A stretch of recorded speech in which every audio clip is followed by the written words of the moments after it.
advising international partners on disinformation assessment, what practical steps should Liberia take to institutionalize misinformation response and digital literacy within its national cybersecurity framework?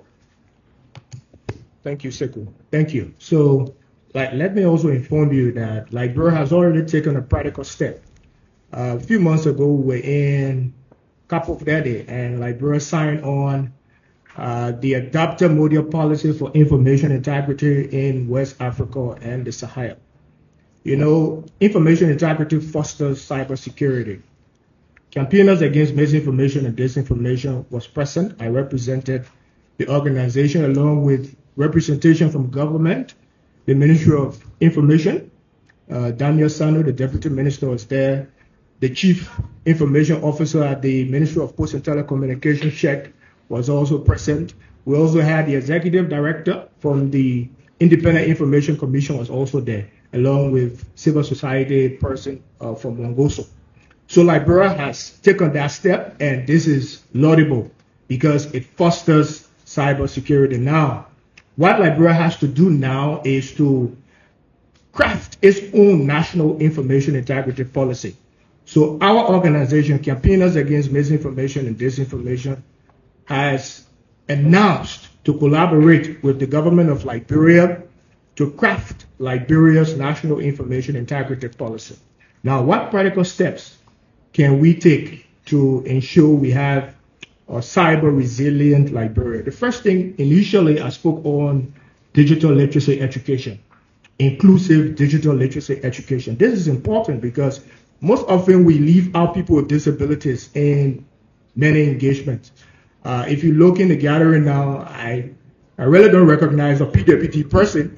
So there's a need when we have such conferences and such gatherings to invite them to ensure that they also form part, because this is about Liberia. This is the Digital Liberia Week, and people with disabilities also use digital platforms. So it's important for them to also form part. So what we need to do, practical steps we need to do, is to ensure that digital literacy education is included into already existing subjects.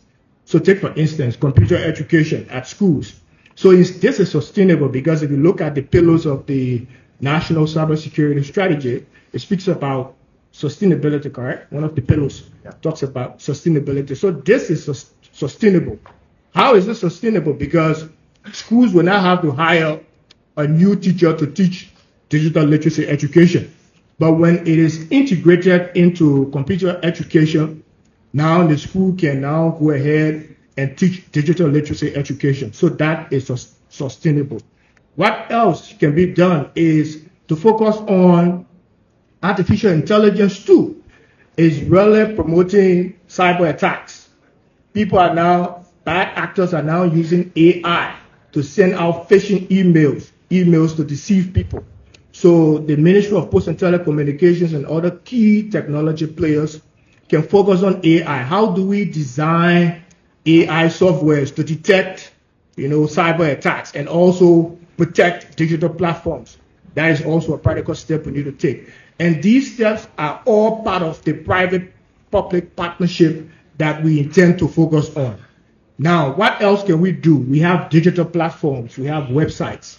Now, you need to create a chatbot on your digital platforms where citizens can ask questions and get response in no time, verified answers.